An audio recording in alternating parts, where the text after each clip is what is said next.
Perguruan silat. Para pendekar silat yang tercatat sebagai guru bagi para pendiri perguruan silat tenaga dalam generasi berikutnya antara lain, Haji Abdul Rosyid Bang Ma'ruf dari Batavia, Haji Zainal Abidin Sidik dari Indramayu, Jawa Barat. Penyebaran ilmu tenaga dalam secara membuka. Perkembangan sejarah tenaga dalam dan penyebarannya secara membuka di Pulau Jawa diwarnai oleh beberapa tokoh penting yaitu, 1. Haji Abdul Rosyid pada tahun 1902. 2. Haji Yasin, 3. Haji Sidik, 4. Haji Zainal Abidin Sidik. Sampai kini tenaga dalam hanya dikembangkan oleh Bapak Haji Zainal Abidin Sidik dan anaknya yang bernama Bima Putra Indra. Beliau mengembangkan perguruan silat Budi Suci Indonesia. Lanjut ke sejarah singkat perguruan silat Budi Suci Indonesia.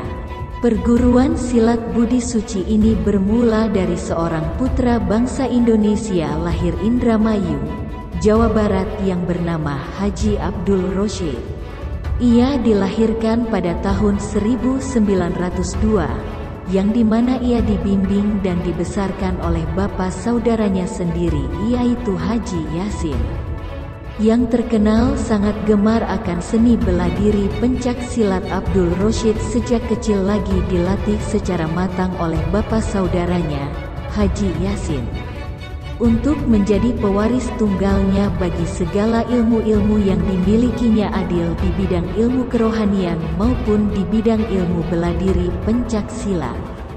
Dengan berbekal segala ilmu yang diwarisi dari bapak saudaranya, Abdul Rosyid pergi merantau dan pada usia 30 tahun, beliau menunaikan ibadah haji ke Tanah Suci Mekah. Sehingga ia dikenal dengan nama Haji Abdul Rosyid. Sepulangnya dari Tanah Suci Mekah, beliau yang belakang sekali berhijrah ke tanah lahirnya di Indramayu, Cirebon, dan dalam perantauannya beliau menciptakan seni bela diri pencak silat yang dipadukan dengan keimanan bagi Allah, serta kesucian budi pekerti sehingga ilmu bela diri yang diciptakannya disebut budi suci. Bagi penyebaran ilmu silat budi suci, beliau mengangkat Bapak Sidik untuk penerusnya, maka Bapak Sidik ditugaskan untuk menyebarkan dan mengamalkan ilmu silat ini ke seluruh pelosok Nusantara, serta sebagian luar negeri seperti Singapura dan Malaysia. Setelah Perang Kemerdekaan Indonesia, bertambah besarlah tekad almarhum Bapak Sidik bagi mengamalkan serta menyebarluaskan ilmu silat budi suci ini ke seluruh pelosok Nusantara, dan pada tahun 1950 dimulailah perjalanan almarhum Bapak Sidik untuk menyebarkannya.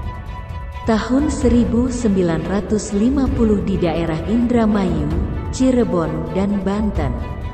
Tahun 1957 di Tanah Bangka. Tahun 1962 di daerah Tanjung Pinang. Tahun 1969 di daerah Ajang. Tahun 1970 di daerah Banyuwangi.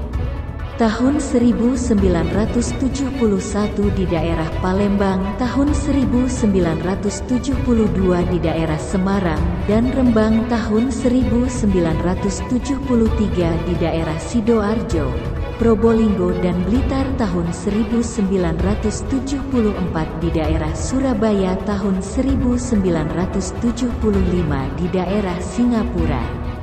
Tahun 1977 di Bandar Lampung, tahun 1978 di Bali. Pada 1974 waktu mengajar di Surabaya, almarhum Bapak Sidik bersama anaknya Bapak Zainal Abidin Sidik menetap di Surabaya dengan memetik pengalaman almarhum yang selama ini dalam pengajarannya hanya Bapak Haji Sidik bersama anaknya Bapak Zainal Abidin Sidik menetap di Surabaya dengan memetik pengalaman almarhum Bapak Sidik yang selama ini dalam pengajarannya hanya dilakukan secara kelompok dengan azas kekeluargaan, dirasakan kurang tepat untuk kelestarian ilmu silat budi suci.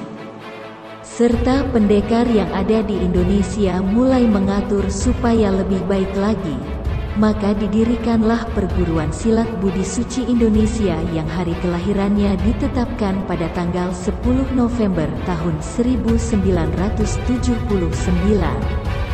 Serta menetapkan almarhum Bapak Haji Sidik sebagai guru besar dan Bapak Zainal Abidin sebagai guru utama. Pada tanggal 31 Mei tahun 1986 perguruan silat Budi Suci Indonesia ini masuk dalam Ikatan Pencak Silat Indonesia atau IPSI. Tahun 1989 Bapak Zainal Abidin Sidik merantau untuk mengembangkannya dan berhasil membuka cabang lagi di wilayah Sumatera Selatan, Lampung dan sekitarnya, lalu beliau menetap di Prabu Muli. Pada tanggal 5 Mei tahun 1994 Bapak Haji Sidik meninggal dunia pada jam 19 di Rumah Sakit Ciian Palembang. Sesuai dengan wasiat beliau, maka Bapak Zainal Abidin Sidik diangkat menggantikan sebagai guru besar perguruan silat Budi Suci Indonesia. Demikian sejarah singkat Perguruan Budi Suci Indonesia, PSBSI, dengan harapan semoga cita-cita almarhum Haji Abdul Rosyid melalui perguruan silat Budi Suci, yang kini mulai dibenahi untuk menuju lebih profesional lagi tanpa harus menghilangkan keasliannya dan untuk lebih dikenal serta diresapi sebagai budaya bangsa Indonesia, yang harus kita jaga dan kita lestarikan bersama. Semoga Allah memberkati tekad suci ini. Amin.